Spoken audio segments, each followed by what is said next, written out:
رسول اللہ صلی اللہ علیہ وسلم کی عمر مبارک 40 سال کے قریب ہو چکی تھی۔ اسی وقت آپ اس سچائی کے قریب پہنچے جس کی آرزو میں آپ نے بچپن اور جوانی گزاری تھی۔ شروع ہی سے آپ اپنا سارا وقت خدا کی یاد اور اس کی عبادت میں گزارتے تھے۔ ان عبادتوں نے آپ کی روح کو نور اور روشنی سے جگمگا دیا تھا، آپ کے قلب مبارک کو نورانیت اور پاکیزگی سے بھر دیا تھا۔ وہ سچائی اور حقیقت آپ کو ایک سچے خواب کی صورت میں نظر آئی، یعنی آپ نے ایک سچا خواب دیکھا جس کے بعد آپ پر ساری باتیں صبح کی روشنی کی طرح کھلتی چلی گئی۔ اس خواب میں آپ پر یہ بات ظاہر ہو گئی کہ اس دنیا کی رونقیں اور تفریحات صرف ایک دھوکہ ہے، یہاں کے عیش و آرام عارضی ہیں اور مٹ جانے والے ہیں۔ آپ نے سمجھ لیا کہ آپ کی اس قوم سیدھے اور سچے راستے سے ہٹ کر اندھیروں اور بربادیوں کی طرف جا رہی ہے۔ آپ نے سمجھ لیا کہ صرف خدا ایک ہے، اس کی خدائی میں کوئی شریک نہیں ہے، وہی ان عالموں کا پیدا کرنے والا ہے اور وہ ہر آدمی کو اس کے کیے کا بدلہ دیتا ہے۔ اس لیے اگر کوئی شخص ذرہ برابر بھی اچھائی اور نیکی کرے گا اسے اس کا بدلہ ملے گا، اور کوئی شخص ذرہ برابر برائی کرے گا تو اسے اس کا بدلہ دیا جائے گا۔ یہ سچا خواب آپ کو بار بار نظر آتا اور وہ تمام چیزیں اور سچائیاں آپ کے سامنے آتی چلی جاتی جن کو آپ تلاش کرتے تھے اور جن کی اصلیت کو آپ سمجھنا چاہتے تھے۔ حق اور سچائی بھی آپ کی نظروں کے سامنے آ گئی اور جھوٹ اور دھوکہ بھی آپ کے سامنے آ گیا۔ اس طرح آپ کے دل کو جہاں سکون و اطمینان اور ایمان و نور حاصل ہو گیا، وہیں آپ کے قلب مبارک خدائے بزرگ قدرت اور بڑائی سے لرز اٹھا۔ برسوں تک سچائی کو تلاش کرنے کے بعد آپ نے اسے پا لیا تھا، اور اگرچہ اب آپ کے دل کو سکون و اطمینان حاصل ہو گیا تھا، لیکن اس سچائی کا راز کھل جانے کے بعد جب آپ نے اپنی قوم کی حالت پر نظر ڈالی تو آپ کا دل خوف و دہشت سے کانپ اٹھا۔ خدا تعالیٰ نے اپنے پیارے نبی پر فضل و کرم فرمایا اور آپ کو اس راستے پر چلایا جس پر وہ لوگ چلتے تھے جو خدا کی رحمت و مہربانی اور کرم کی امیدوار تھے۔ لیکن آپ کی قوم اندھیروں اور گمراہیوں میں بھٹک رہی تھی۔ اس کو سمجھانے والا کون ہوگا اور کہاں سے آئے گا؟ آپ کو ہمیشہ یہی سوچ رہتی اور اس کی وجہ سے آپ غمگین رہتے۔ وہ خواب صبح کی روشنی کی طرح آپ کے سامنے آ جاتا اور آپ بار بار اس کو دیکھتے، جس سے وہ راز آپ پر کھلتے جاتے جو اب تک آپ سے چھپے ہوئے تھے۔ اب ہمارے نبی صلی اللہ علیہ وسلم خدا کی طرف سے وحی نازل ہونے کا وقت قریب آ چکا تھا، اور اس کی طرف سے آپ کو یہ عظیم الشان ذمہ داری سونپی جا رہی تھی کہ آپ سارے انسانوں کے خدا سے ڈرائیں اور انہیں سیدھے راستے پر چلنے کی تبلیغ فرمائیں۔ جب سے یہ سچے خواب آپ کی نظر آنے لگے تھے، اس وقت سے آپ کا دل دنیا سے بالکل اچاٹ ہو گیا تھا۔ اب آپ ہر وقت تنہائی میں یاد خدا فرماتے تھے۔ اس کے بعد رمضان کا مہینہ آ گیا۔ حضور صلی اللہ علیہ وسلم اپنی عادت کے مطابق غار حرا میں تشریف لے گئے اور خدا تعالیٰ کی یاد میں مشغول ہو گئے۔ جب گھر والوں میں سے کوئی کھانا وغیرہ لے کر آتا تھا تو آپ کو خیریت سے دیکھ کر مطمئن ہو جاتا۔ گھر والے آپ کی طرف سے غریبوں کو خیرات و صدقات دیتے اور آپ کے لیے دعائیں حاصل کرتے۔ اس طرح رمضان کے کئی دن گزر گئے۔ ایک رات کو سحر کے وقت قریب اچانک آپ کے سامنے ایک فرشتہ ظاہر ہوا۔ فرشتے نے آپ سے کہا، پڑھے۔ رسول اللہ خوف زدہ ہو رہے تھے۔ آپ نے جواب دیا، میں پڑھنا نہیں جانتا۔ اس کے بعد آپ نے محسوس فرمایا کہ فرشتے نے آپ کو اتنے زور سے کھینچا کہ آپ کا سانس گھٹنے لگا۔ پھر اس نے آپ کو چھوڑ کر کہا، پڑھیے۔ رسول اللہ نے فرمایا، میں پڑھنا نہیں جانتا۔ فرشتے نے آپ کو دوبارہ سینے سے لگایا اور پہلے سے بھی زیادہ زور سے کھینچا، پھر کہا، پڑھیے۔ آپ نے فرمایا، میں پڑھنا نہیں جانتا۔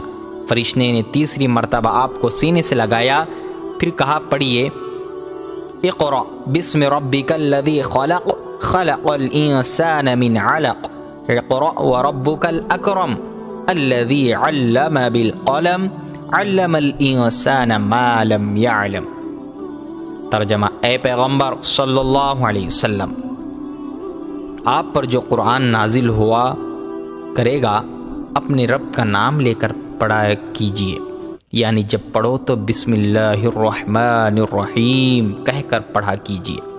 جس نے مخلوقات کو پیدا کیا، انسان کو خون کے لوتھڑے سے پیدا کیا، آپ قرآن پڑھا کیجیے، اور آپ کا رب بڑا کریم ہے، جو چاہتا ہے عطا فرماتا ہے، اور ایسا ہے جس نے لکھنے اور پڑھنے کو قلم سے تعلیم دی، اور عموماً انسان کو دوسرے ذرائع سے ان چیزوں کی تعلیم دی جن کو وہ نہ جانتا تھا۔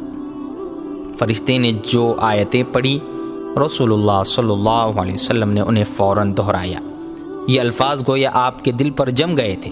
آخرکار حضرت جبرائیل علیہ السلام رسول اللہ کے پاس سے واپس ہوئے اور آپ ڈرتے اور کانپتے ہوئے حضرت خدیجہ کے پاس تشریف لائے۔ آپ پسینے میں شرابور ہو رہے تھے۔ آپ نے آتے ہی حضرت خدیجہ سے فرمایا، مجھے چادر اڑاؤ، مجھے چادر اڑاؤ۔ حضرت خدیجہ نے نہایت محبت سے آپ کو کپڑا اڑا دیا۔ وہ سوچ رہی تھی کہ آپ کی طبیعت کچھ ناساز ہو گئی ہے اور شاید آپ کو بخار ہو گیا ہے۔ کچھ دیر بعد ذرا آپ کی طبیعت ہلکی ہوئی اور آپ کی گھبراہٹ اور کپکپی کچھ کمی ہوئی تو حضرت خدیجہ نے آپ سے دریافت فرمایا، آپ کہاں تھے اور کیا واقعہ پیش آ گیا تھا؟ رسول اللہ صلی اللہ علیہ وسلم نے حضرت خدیجہ کو رحم طلب نظروں سے دیکھا اور فرمایا، خدیجہ مجھے کیا ہو گیا؟ اس کے بعد آپ نے ان سے وہ سب کچھ بیان کیا جو آپ نے دیکھا تھا اور فرمایا، مجھے اپنی جان کا خطرہ ہو گیا ہے۔ لیکن حضرت خدیجہ نے آپ کو نہایت عقیدت اور احترام کی نظروں سے دیکھا۔ ان کے چہروں پر اطمینان اور یقین کی مسکراہٹ ابھر آئی۔ انہوں نے آپ کو تسلی دیتے ہوئے کہا، یہ خوشخبری ہے محمد، اس خدا کی قسم جس کے ہاتھ میں خدیجہ کی جان ہے، مجھے یقین ہے کہ آپ اس امت کے نبی ہیں۔ خدا کی قسم، خدا آپ کو کبھی ضائع نہیں کرے گا۔ آپ رشتہ داروں کے حقوق پورے کرتے ہیں، ہمیشہ سچی بات کہتے ہیں، امانتیں ادا کرتے ہیں، مصیبت کے ماروں کی مدد کرتے ہیں، مہمانوں کی عزت اور خاطر کرتے ہیں، نیک اور اچھے کام کرتے ہیں۔ حضرت خدیجہ کی یہ تسلی آمیز باتیں سن کر آپ کو بہت سکون محسوس ہوا اور بہت خوش اور مطمئن ہوئے۔ آپ نے حضرت خدیجہ کی ان تسلی اور دلاسے کی باتوں پر ان کا شکریہ ادا کیا۔ اس کے بعد آپ آنکھیں بند کر کے لیٹ گئے۔ خدا تعالیٰ آپ پر خیر اور بھلائی نازل فرمائے گا۔ یوں تو حضرت خدیجہ آپ صلی اللہ علیہ وسلم کو تسلی دے چکی تھی، مگر پھر بھی انہیں اس بات کا خیال لگا رہا جو آپ نے ان کو بتلائی تھی۔ اسی واسطے انہوں نے سوچا کہ یہ بات اپنے چچا زاد بھائی ورقہ بن نوفل سے بھی پوچھنی چاہیے، کیونکہ ان کے بارے میں مشہور تھا کہ وہ بہت بڑے عالم ہیں اور کئی مذہبوں کے بارے میں بہت کچھ جانتے ہیں۔ ورقہ بن نوفل پہلے یہودی ہو گئے تھے، پھر انہوں نے عیسائی مذہب اختیار کر لیا اور انجیل پڑھ کر اس کے کچھ حصوں کا عربی میں ترجمہ کیا تھا۔ غرض حضرت خدیجہ ان کے پاس پہنچی اور جو کچھ رسول اللہ نے ان سے بیان کیا تھا اور جو کچھ دیکھا اور سنا تھا ان کو بتلایا۔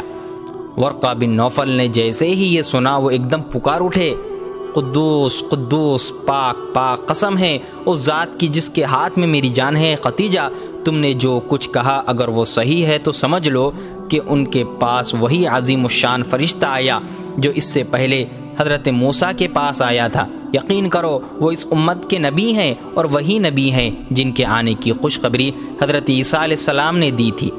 تم میری طرف سے ان کی خدمت میں مبارکباد پیش کر دینا۔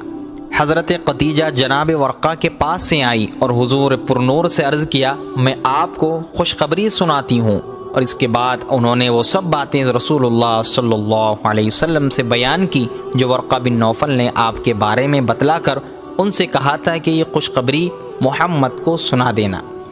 پہلی وحی آنے کے بعد رسول اللہ اپنی عادت کے مطابق غار حرا میں تشریف لے جاتے رہے۔ ایک روز وہاں سے آپ واپس آئے اور پہلے بیت اللہ شریف میں جا کر کعبے کا طواف کیا۔ وہاں ورقہ بن نوفل سے آپ کی ملاقات ہوئی۔ ورقہ نے آپ سے کہا، میرے بھتیجے، جو کچھ تم نے دیکھا وہ مجھے سے بھی بتاؤ۔ رسول اللہ صلی اللہ علیہ وسلم نے سب کچھ ان سے بیان کیا تو ورقہ نے کہا خدا کی قسم تم اس امت کے نبی ہو اور تمہارے پاس وہی عظیم الشان فرشتہ آیا تھا جو موسیٰ کے پاس آ چکا ہے۔ یاد رکھو تمہیں لوگ جھٹلائیں گے، تکلیفیں دیں گے، وطن سے نکال دیں گے اور تم سے جنگ کریں گے، اور اگر اس دن تک میں زندہ رہا تو میں تمہاری حمایت اور مدد کروں گا۔ اور حضور نے پوچھا کیا میری ہی قوم کے لوگ مجھے وطن سے نکال دیں گے؟ جناب ورقہ نے جواب دیا ہاں، آج تک جتنے بھی نبی گزرے ہیں لوگوں نے ان کی مخالفت کی اور انہیں تکلیفیں پہنچائی۔ پھر ورقہ نے رسول اللہ صلی اللہ علیہ وسلم کی طرف جھک کر آپ کے سر مبارک کا بوسہ دیا اور اپنے گھر چلے گئے۔